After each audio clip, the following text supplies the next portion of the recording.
तो भाई चलिए बात करते हैं एज यूजुअल सीमा हैदर केस को लेकर। तो अभी कल हमने देखा कि सीमा हैदर केस जो जेवर कोर्ट में जब सीमा हैदर केस पहुंचता है तो वो वहां जो मजिस्ट्रेट साहब हैं वो बोल देते हैं कि ये हमारे पावर में नहीं है, इसलिए हम इस पे कुछ नहीं कर सकते, आप इसको जिला जज के यहाँ ले जाएं, आप इसको सेशन कोर्ट में ले जाएं।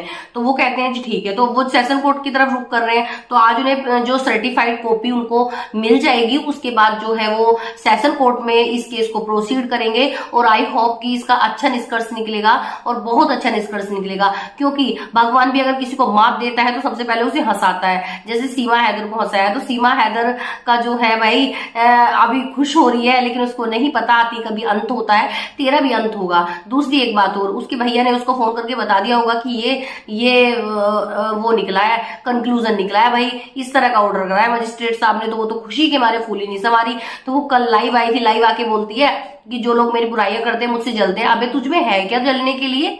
हाँ, तेरे जैसी से जलेंगे हम लोग। मेरी बात सुन, अब तेरे को जो माइंड मेकअप करना है तू कर ले, क्योंकि तेरे पास ज्यादा दिन तो लाइव सेशन करने के बचे नहीं हुए हैं, क्योंकि तू जाने वाली है बहुत जल्दी जेल। और जेल में जाके तेरा क्या होने वाला है, वहां तू मुजरा करियो या वहां तू गाना गा के दिखाना, जो तेरा मन करे तू वो वहां कर सकती है। क्योंकि तेरे लिए जो स्पेशल जगह है वो है इंडिया की तिहाड़ जेल की स्पेशल सेल, ठीक है? उसी में तू रहेगी और वहीं तेरे को रहना पड़ेगा, ठीक है?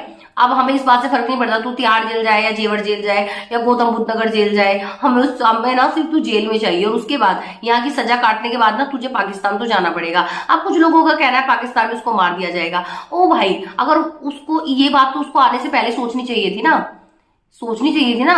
अब उसको मारे पीटे कुछ भी करें, वी डोंट केयर यार, हमें क्या फर्क पड़ना है, उसके साथ कुछ भी हो कुछ भी ना हो, तो हमें तो इस बात से कोई फर्क नहीं पड़ता और पढ़ना भी नहीं चाहिए। तो अब मोमिन मलिक सर का कहना है कि हम देश की जो महिलाएं हैं, वो जो भारत देश की महिलाएं सभी के सभी मिलके एकजुट होकर आवाज उठाएं कि सीमा हैदर भगाओ, देश बचाओ। तो हम सब महिलाओं का कर्तव्य है, हमारे जो देश का जो शेर है एडवोकेट मोमिन मलिक जी के रूप में, हमारे भारत देश का जो बेटा है, भारत देश का जो भाई है, तो भारत देश के हम उस भाई का पूरी तरह से सपोर्ट करते हैं। और मोमिन मलिक सर, हम पूरी तरह से आपके साथ हैं। वही मैं आपको आगे बताती चलूं, जो सीमा हैदर जितना भी हम लोगों को, वो भी तो हमें ट्रोल करती है, हमें लगता है कि हम ही उसे ट्रोल कर रहे हैं, नहीं, वो भी हमें ट्रोल करती है, वो भी लाइव सेशंस करती है। लाइव सेशंस में वो बोलती है कि मैं मेरे हेटर्स को ये बोल रही हूँ, तो उसके हेटर्स पाकिस्तान से ज्यादा तो उसके हेटर्स इंडिया में है। देखो, पाकिस्तान में उसके हेटर्स हैं, ये तो लाजमी है, क्योंकि भाई उनके मुल्क को गाली दी है। अब वो इकलौती गुलाम हैदर की दुश्मन नहीं है, गुलाम हैदर के साथ उसने गलत नहीं किया, मतलब किया है, मतलब मैं एक बात समझा रही हूँ, खाली गुलाम हैदर के साथ ही उसने गलत नहीं किया, उसने पूरे मुल्क को गाली दी है, पाकिस्तान को। तो मुल्क तो वो सभी पाकिस्तानियों का हुआ ना, तो पूरे मुल्क को उसने गाली दी है। तो जब मुल्क को उसने गाली दी है तो पूरे मुल्क की वो दुश्मन हुई, मानोगे ही नहीं इस बात को? तो भाई पूरे मुल्क की वो दुश्मन है। तो सीमा हैदर, तू भगोड़ी, तू भागेगी, तू जाएगी दुनिया से, आया तुझे समझ। और जिस टाइम तू मरेगी ना, तुझे कफन भी नसीब नहीं होगा, वो काम तूने किया है। और भगोड़ी सुन, रही बात लानतें भेजने की, बहुत लोग कहते होंगे हम हर रोज एक ही बात रिपीट करते हैं, ऐसे ही करेंगे जब तक तू इंडिया से नहीं जाएगी। हम एवरीडे यही रिपीटिंग करेंगे, यही बात की हम रिपीट करेंगे, हम एक बार नहीं हम लाख बार कहेंगे, भगोड़ी तेरा बुरा हाल होगा।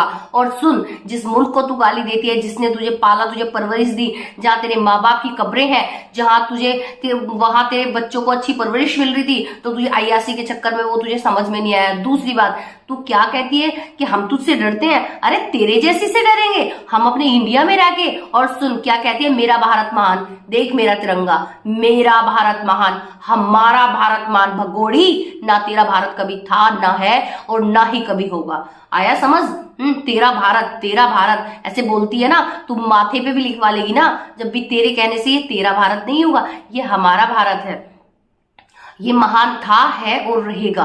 आया तुझे समझ? तेरे बोलने से कुछ नहीं होगा। दूसरी एक बात और, बहुत सारी जगह बातें चल रही है कि इसको कुछ सपोर्ट मिल रही है, कुछ इसको पॉलिटिकली सपोर्ट है, कुछ ये है वो है। देखो मेरा इतना मानना है, मैं भरोसा करती हूँ रब पे, तो जब रब की लाठी चलती है ना, उसके घर देर है अंधेर नहीं। दूसरी एक बात और मैं आप लोगों को बताती चलूं कि चाहे इस पे कोई सा भी सपोर्ट हो, लेकिन जो हमारी ऑनेबल कोर्ट करेंगी उनके सामने किसी का भी सपोर्ट कुछ नहीं चलेगा, क्योंकि हमारी जो ऑनेबल कोर्ट का जो फैसला है वो हमारे पीएम सीएम पीएम मतलब सबको मानना पड़ता है, चाहे हमारे वो राष्ट्रपति जी हो, चाहे मुख्यमंत्री जी हो, चाहे हमारे प्रधानमंत्री जी हो, वो हमारा सबको मानना पड़ता है, क्योंकि हमारी जो ऑनेबल कोर्ट्स हैं उनसे ऊपर कुछ भी नहीं है, हमारी अदालतों से ऊपर, हमारे कानून से ऊपर कुछ भी नहीं है, हमारे संविधान से ऊपर कुछ भी नहीं है। तो इसके पीछे कोई सा भी सपोर्ट हो, अब हमारी जब हमारी कोर्ट सेक्शन में आएंगे, हमारी कोर्ट कुछ भी जो इसके लिए ऑर्डर करेंगी वो सब सर्वोपरि होगा और वो सबको मानना पड़ेगा। तो प्लीज थोड़ा सा पेशेंस रखें और ऐसे ही अपना ये एजेंडा जो हमने चलाया हुआ है सीमा हैदर के खिलाफ वो चला के रखें। रही बात दूसरी, जो सीमा के सपोर्टर हमें ब्लेम्स करते हैं कि हम उसको गालियां दे रहे हैं, ऐसे ही देंगे। आप तुम एक काम करो, गले में ढोल डाल लो अपना और शहर शहर गांव गांव जाके मनादी करनी स्टार्ट कर दो कि भाई ये तो सीमा के खिलाफ है, हमें जब भी कोई घंटा फर्क नहीं पड़ने वाला है, ठीक है। हम ऐसे ही बोलते आए हैं और हम ऐसे ही बोलेंगे आया, और तब तक बोलेंगे जब तक सीमा हैदर भारत से नहीं भागी जाएगी। ये बात आप लोग याद रखना। और दूसरी बात और, सीमा तू भी सुन, तूने गलत किया है एक पिता के साथ, तूने कत्ल किया है एक इंसानियत का, तू भारत की देवी बनती है। हो my God, I don't think so. मैं सोच भी नहीं सकती ये बात की मतलब तू अच्छाई का संदेश देती है और तू क्या बोलती है मिथिलेश भाटी को कि हमारी भी कोई इज्जत है।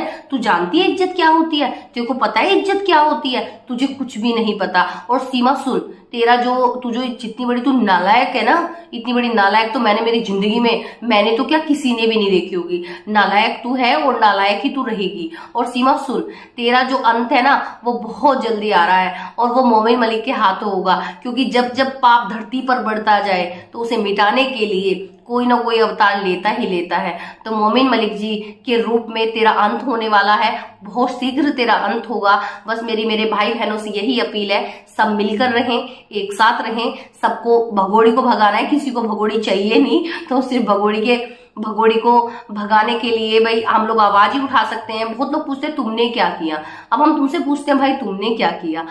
जैसे तुम आवाज उठा रहे हो वैसे हम उठा रहे हैं। करने के लिए है मोमिन मलिक जी, और वो जितना बेस्ट करेंगे वो दुनिया को दिखाई देगा, ठीक है। और जो मोमिन मलिक जी अच्छा कर रहे हैं, हमें जरूरत है उन्हें और ज्यादा हम उनके साथ चले, उनकी आवाज बने, क्योंकि मोमिन मलिक जी का जहां तक मैंने माना है उन्होंने कानून को बिल्कुल कानून की जो किताबें हैं, कानून का जो ज्ञान है उसको घोल कर पिया हुआ है।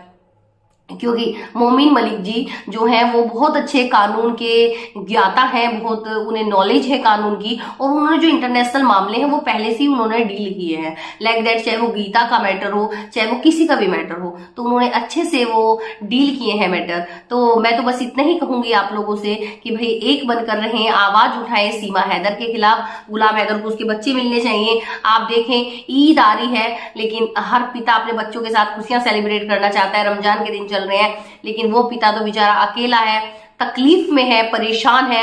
उसकी आंखों के सामने बोला जाता है कि तेरे बच्चों का धर्म परिवर्तन हो गया, तेरे बच्चों का ये हो गया, तेरे बच्चों का वो हो गया। उसकी जो बीवी है, उसकी जो अहलिया है, वो किसी दूसरे से शादी का ये ड्रामा करती है, चाहे ड्रामा हो या कुछ भी हो, किसी दूसरे के साथ वो ऐसे बंधन में बंध रही है, ऐसा दिखा रही है सो कॉल्ड की जैसे तेरी तो बिल्कुल शादी वादी सब हो चुकी है। तो भाई देखिए, गुलाम हैदर तकलीफ में है, परेशानी में है। हम तो इतना ही कहेंगे कि भाई सब लोग एक साथ जुड़े, एक साथ सब लोग बने रहें, और जो ऐसे ही भगोड़ी की बैंड बजाते रहे और हंसते रहे, वही मुस्कुराते रहे, क्योंकि देखिए परेशान होने से तो कुछ ना होने वाला।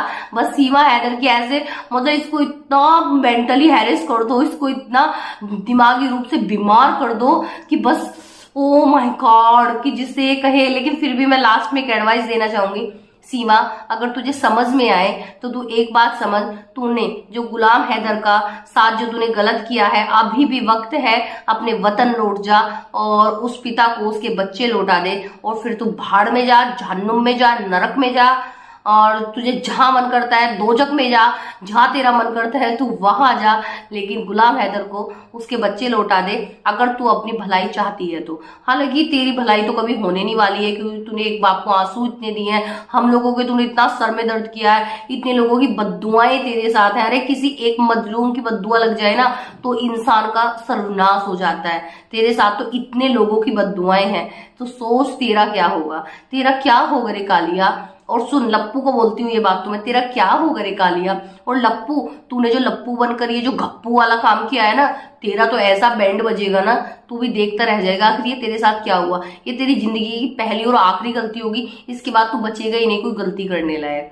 अंडरस्टैंड, ये बात ध्यान रखना। तो भाई अगर आप लोगों को वीडियो अच्छी लगी है तो ठोको जल्दी से लाइक और करो जल्दी जल्दी कमेंट, और बताओ कौन कौन चाहता है सीमा हैदर जाए। हम लोग ये वोटिंग करते हैं, हम लोग देखेंगे। बहुत लोग बोलते हैं ना 99% लोग सीमा के फेवर में है, लेकिन मेरा कहना है सीमा के फेवर में ओनली 10% लोग हैं। तो आप सब लोग कमेंट करके बताएं कौन कौन सीमा के खिलाफ है, कौन कौन सीमा के फेवर में है।